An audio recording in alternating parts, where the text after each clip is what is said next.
one of the things that we've learned as part of that cultural barrier of trying to really get physicians engaged is that physician-to-physician communication is so important. Welcome to today's episode of Value-Based Care Insights, brought to you by Lumina Health Partners. As you recall, in the last episode, my colleague and I, Lucy Zielinski, spent time talking about a lot of the issues facing healthcare systems in 2020. And there were some themes that came out of that, in particular, the theme around margin enhancement and how organizations need to position themselves to maximize their revenue opportunities from their current revenue streams in their contracts, and also about reducing costs. But what we spent some time talking about was really continuing to balance organizations' revenue and operations, both within a fee-for-service environment and shifting into value-based care. To talk a little bit more about that today, I'm really pleased to have with me Dr. Alvia Siddiqi. Dr. Siddiqi is Vice President of Population Health for a large metropolitan health system here in Chicago. Dr. Siddiqi, welcome. Thank you. Dr. Siddiqi, as I referenced, organizations are really focusing on how they need to think about their business going into 2020. And many are challenged as to how they need to maximize, let's say, their revenue, but really do it in a way that they can really think about their margins.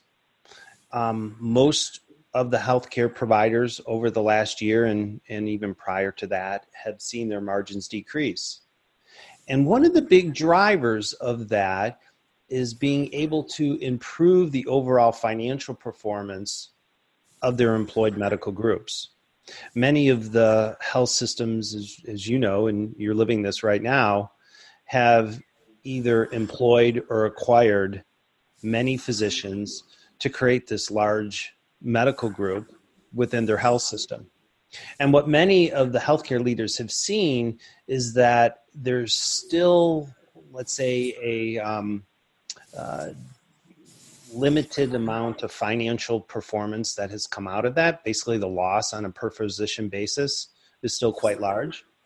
So a lot of the health systems, a lot of the leaders are asking themselves, well, how do we reduce that loss? How do we improve the overall performance?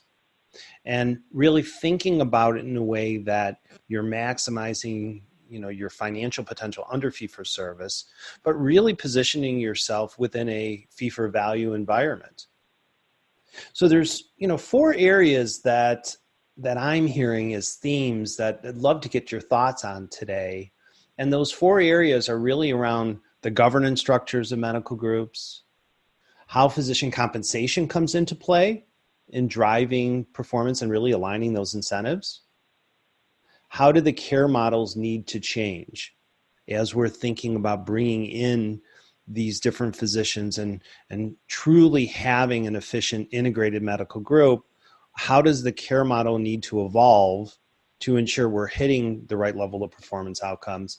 And then lastly, what are some of the innovative models, say around patient access, that we're seeing that healthcare systems really do need to think about as they shift from fee-for-value to fee-for-service to fee-for-value, So maybe we could start with, for a few minutes, just talking a little bit about governance. And, maybe before we jump into it, it might be helpful just for you to shed a little bit of your background for the audience and kind of talk a little bit about some of the things that you've been focusing on. Sure, that sounds great, Dan. So just to begin with, I work with a large integrated delivery network. We have a large employed medical group base, but we also have a large number of independently aligned physicians and practices that are participating with us as part of the ACO and clinical integration program. And so as part of that, we also own a number of hospitals. So truly an integrated delivery network and system of care. So in my role as Vice President of Population Health, I'm largely focused on oversight of our managed care tactics at that local physician hospital regional level. And specifically, I help kind of guide our clinical integration design, quality improvement committee, and then I certainly serve on a number of the ACO governance structures and help drive our overall tactics around innovations too, on behalf of the ACO. So, Yeah, just to great. start, I absolutely agree with you in terms of the governance structure. I think that is so key and fundamental to trying to really bring about really meaningful change amongst large employed medical group, systems like ours. And so when I think about the governance structure for us, that's actually one of our wins when we think about some of the things that we've actually done very well from a population health standpoint. It's actually, including physicians in that governance structure for the ACO and for the clinical integration program across the organization. We have well over 300 physicians that serve on, at least about over 10 different governance committees. And then, in addition to that, there's a number of subgroups and work groups underneath those. And so I think that physician-led governance and physician participation in that governance structure has been really impactful in terms of our outcomes. So how have you seen, let's say, that governance model start to really align the physicians and maybe break down some of the cultural barriers that are inherent to, new physician groups as they start to come together into an integrated, medical group model? Yeah, so that's a great question. So, for us, we actually have a large number of aligned independent physicians that are working side by side with our employed medical group physicians in these governance committees and in the governance structure. And so, I think one of the cultural barriers is sort of, what you know before you came to the organization. And so how do you think differently and think more openly about what else the possibilities could be for you as a physician and as part of your practice engagement overall to try and really drive value-based care across the organization. So, specifically if you're an independently aligned physician or practice and then now you're all of a sudden employed, you may, feel like you have a little bit of loss of autonomy. And so I think by being part of these governance committees and structures and being able to have your voice be participating actively in these committees and these governance structures, it really helps you feel like you have some of that autonomy back. And I think for employed physicians who've been long-term, employed, many of them feel like they don't have an ability to really make changes within the organization or, make influences and changes in terms of the way that they're being compensated or the way that the organization is running in terms of our value-based care, strategies. And so this gives them that voice as well. Yeah. And that's an important point too, because, what I often see when we work with different clinically integrated networks, and you bring the physicians together, you get a small amount of physicians who are very active in building a lot of the capabilities within a clinically integrated network, and frankly, they make up the governance. One of the challenges is always to get the other physicians involved. And, so it's just not this small number of physicians, but you start to engage other physicians, and then you groom your physician leadership over time. Have you been able to incorporate some, let's say some incentives or different approaches in order to really provide a larger amount of engagement from different physicians?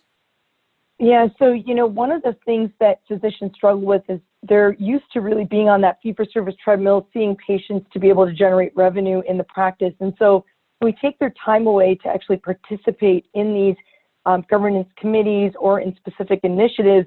We do need to adequately compensate them for their participation. And so typically what we do as an organization is at least compensate them at an hourly rate, anywhere from about $150 on average per hour. Depending on the specialty, it may be a little bit different, so that we can really get some specialty engagement as well as primary care physicians at the table who are willing to take time out of their practice to actually participate. And, to your point, I think one of the key pieces and elements of leadership is always trying to continue to groom your succession plan, if you will. And so we do actively have these same physicians thinking and outreaching to different physicians in their local physician hospital organization or PHO region to really try and continue to engage other physicians around specific initiatives. One of the things that we've learned as part of that cultural barrier of trying to really get physicians engaged is that physician-to-physician communication is so important.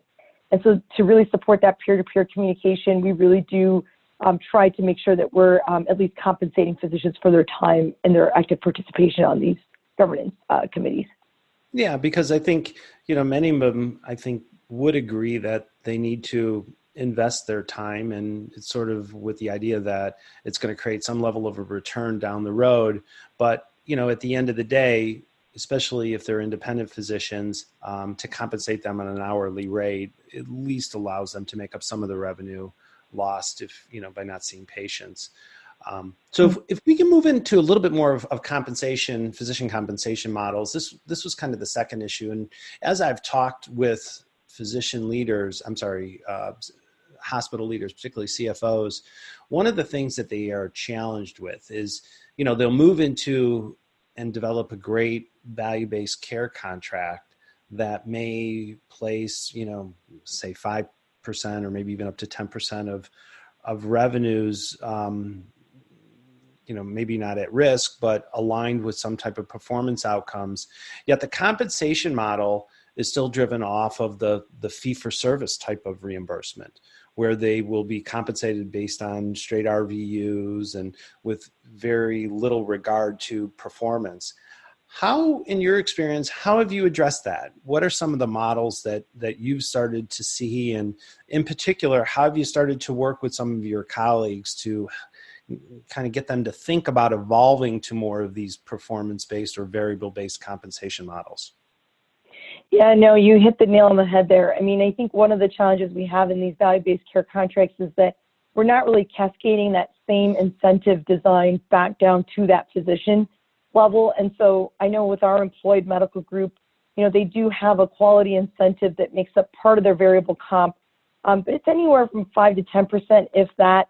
And so what I think we're seeing from a national trend standpoint is a lot more systems moving towards increasing that variable compensation so that they can actually have more incentives tied to the kinds of work that they'd like to see physicians and practices working on a day-to-day basis that may or may not have anything to do really with that fee-for-service RVU-based revenue structure. And so, for example, I had attended a population health collaborative meeting that the Health Management Academy had led a few months ago with a number of systems present in the room, and we had a presentation from ECG Consultants, a large consulting company that really focuses on assisting systems with this type of work. And they had done this really great presentation that showed up to 30% or more variable compensation models that are being adopted by local health systems. And there were a couple of systems that were present in the room that had worked with ECG to try and develop this kind of model.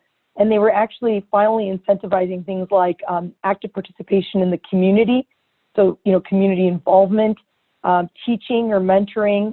So, this idea that we can actually have incentives that are tied to behaviors that we'd like to actually see our clinicians and physicians participating in. So specifically, trying to promote team-based care, for example, leadership involvement, involvement in governance.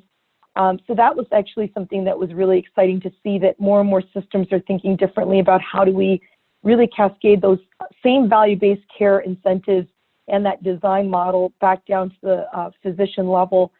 And, the other thing that I think we don't do a great job on is really how do we measure that kind of value-based, initiatives, the value-based process work that's required to really lead to those outcomes.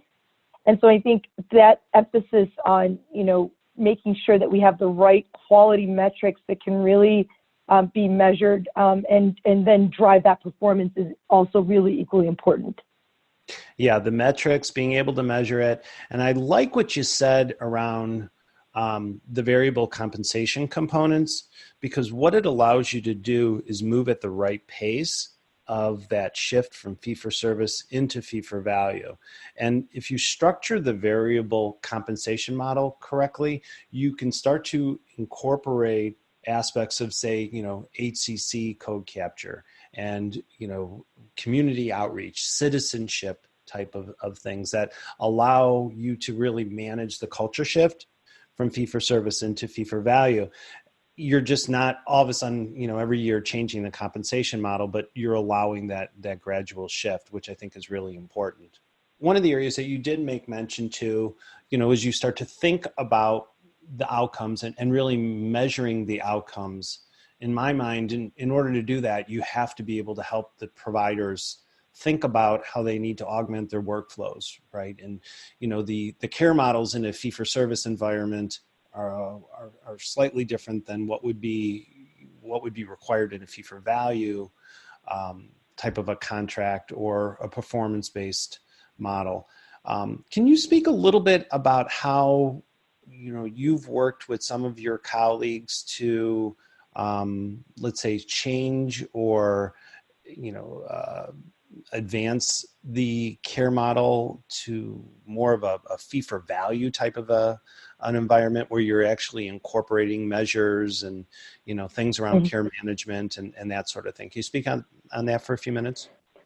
Sure, absolutely. So, just to begin with, I think one of the things that our systems need to do a better job of is making sure that we have the right utilization metrics and analytics support to really provide that kind of data to our practices and to our physicians. And so within our organization, we actually have at that local physician hospital organization or PHO level, we have utilization metrics that are tracked and really monitored in three key areas. So inpatient utilization, access, which includes things like low acuity ED visits, and then utilization of SNFs, or skilled nursing facilities, and more importantly, sometimes it's utilization of our in-network post-acute network that really can help drive better outcomes for care coordination and for our patients. And so those metrics, we can actually not only at that regional level provide that kind of data back to our hospital and to our physician leaders in that local market, but we can actually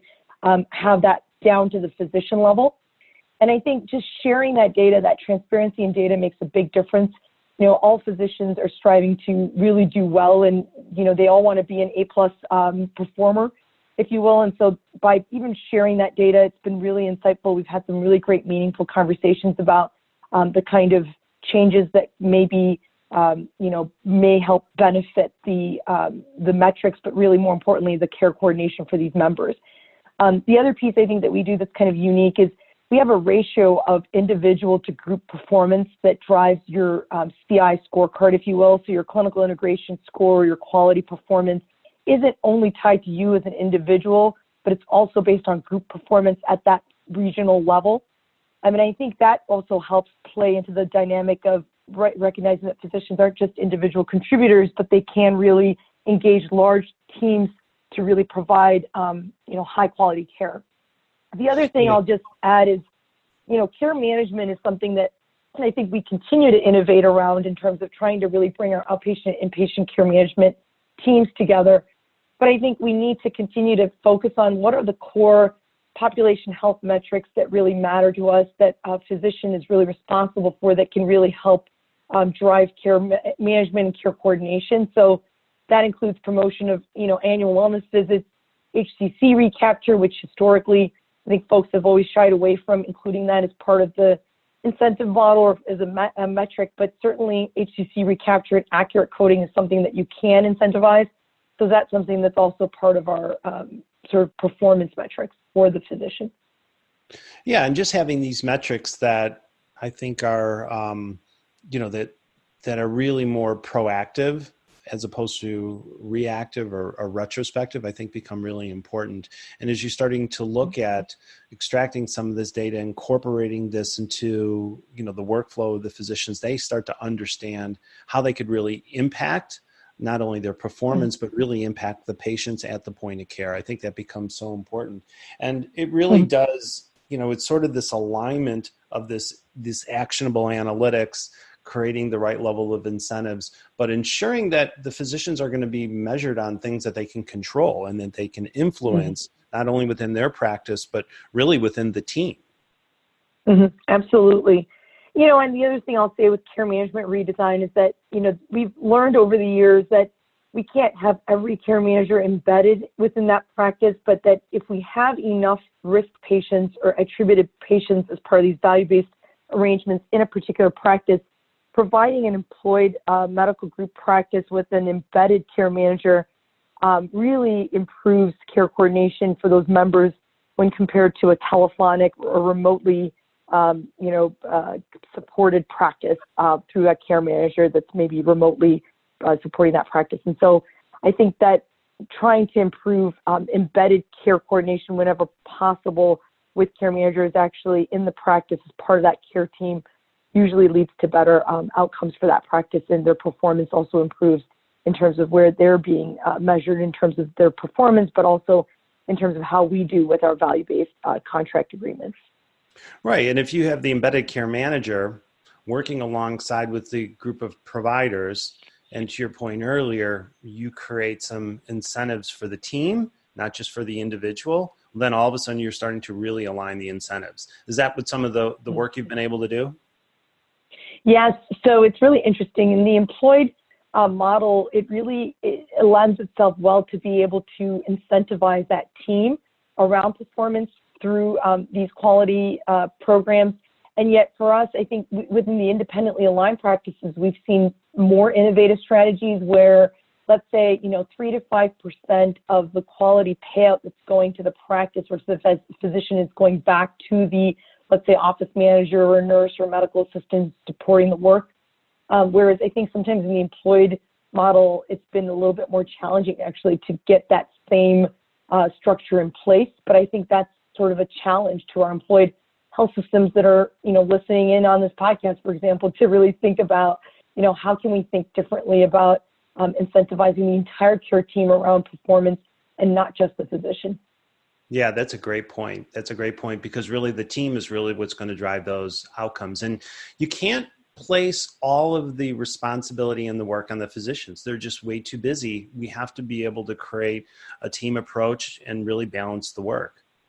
Absolutely. So one of the last items I want to talk about is the new innovative models that are starting to emerge, in particular around patient access. One of the opportunities that we see is as we start to work with organizations around the country in building these new access models, they're really coming up with new innovative ways of connecting with the patients, really bringing the care to the patient based on their need, based on convenience, based on, fitting into their busy lifestyles.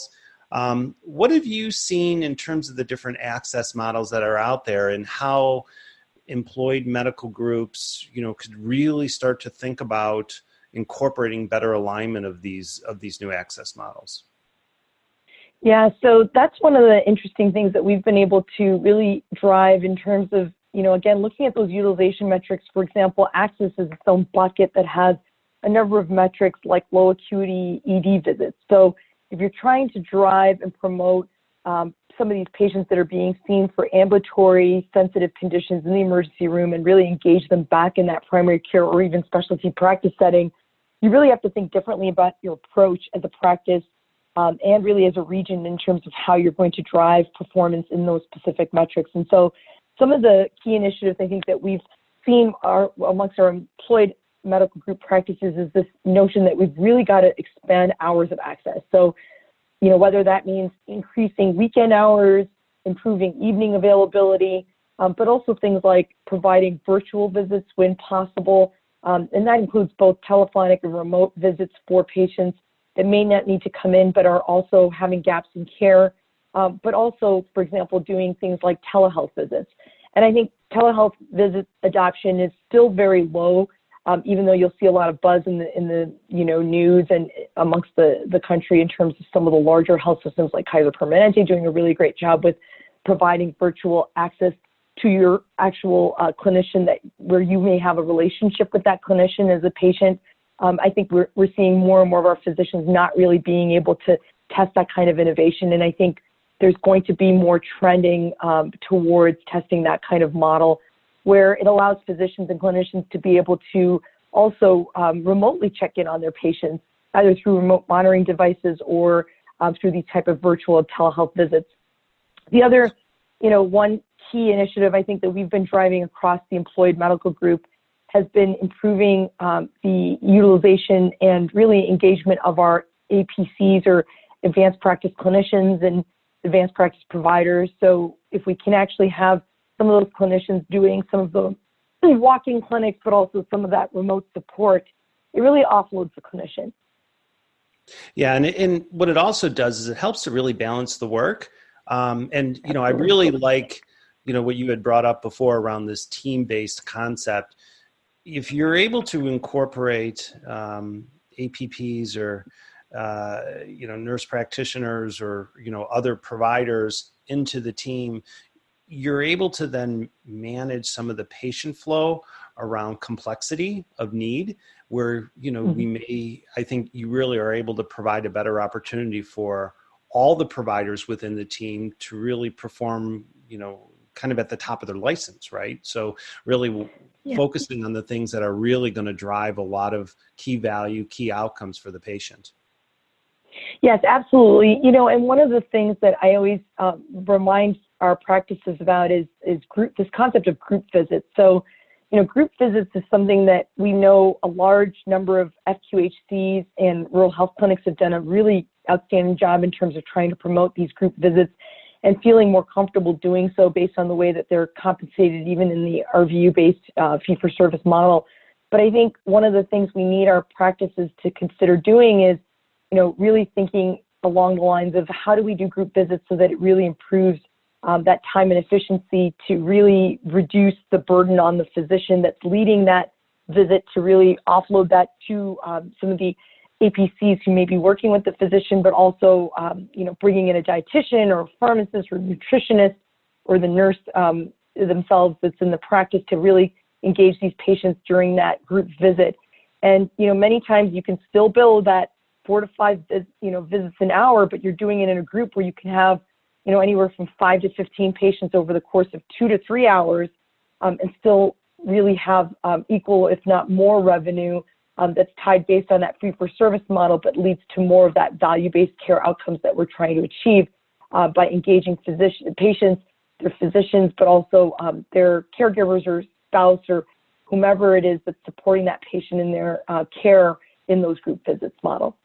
Yeah, and it really does, help with that balance of shifting from fee-for-service to fee-for-value as you start to think about how those group visits would come into play with the team.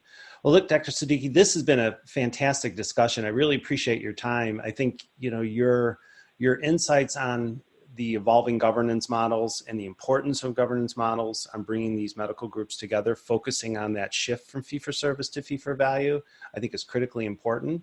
I love the way that you brought up some of these compensation ideas, really around creating alignment and really making sure that the physicians are engaged, both the employed, but also the independent physicians really come together as a single network. That a level of alignment and some of the compensation ideas that you brought in, I think were fantastic. Care model redesign and care management is absolutely critical. As I've often said, you can negotiate the best contract in the world, but if you don't have the ability to execute on that, if you're not able to put in place key components of care management, evolve the care model, your contract just isn't going to be successful. And then lastly, some of the things that you brought up around these new access models, in particular, focusing on the needs of the patients and, how we need to evolve some of our practices and really the whole group mentality and the approach around delivering care, I think is really key. In closing, do you have any other final thoughts that you can share with the audience? Sure. One thing that we didn't talk about today that I just thought it was important to mention was the concept around patient-centered medical home, or PCMH, and looking at that model of care. That's something that we've actually really provided in terms of support, but also made it a membership requirement as part of our independently aligned practices, and actually supported them through this PCMH journey using the NCQA standards. But we've seen that more and more employed medical groups may be slow to adopt some of those PCMH, curriculum or even the licensing, recognizing that they feel like they have a lot more support and they may not feel that they need to invest in the PCMH, program. But I would challenge the employed medical groups to really think through and look at those PCMH standards and really think about whether or not all of their employed medical group practices are truly fulfilling all of those PCMH standards. So everything from, that pre-visit planning, patient outreach and activation, incorporating social determinants of health and behavioral health screening. I think there's a lot of value in the PCMH standards, and I think as much as we think that our employed medical group practices are running very PCMH-like, I think it's important to reevaluate and reassess whether or not those PCMH standards are really being adopted wholeheartedly by those employed medical group practices. So that's something I would challenge our listeners to really think through as well. Yeah, I agree. That's a great point. And those PCMH, standards and methodologies become really critical to the success in value-based care, but it also then helps to gauge the pace of change, and it starts to really create some strong culture. So I absolutely agree. That's a great point. Well, Dr. Siddiqi, thank you again for your time today. Really appreciate it. Join us next time where we'll be talking about cost management opportunities, and in particular, how organizations are starting to use clinical variation reduction as a means to reduce cost. We want to thank you for listening to the Value-Based Care Insights podcast by Lumina Health Partners. Lumina is your partner on the journey to value-based care. To learn more about us, visit us on luminahp.com. If you found value in today's conversation, please subscribe to us on all major podcast platforms and leave us feedback.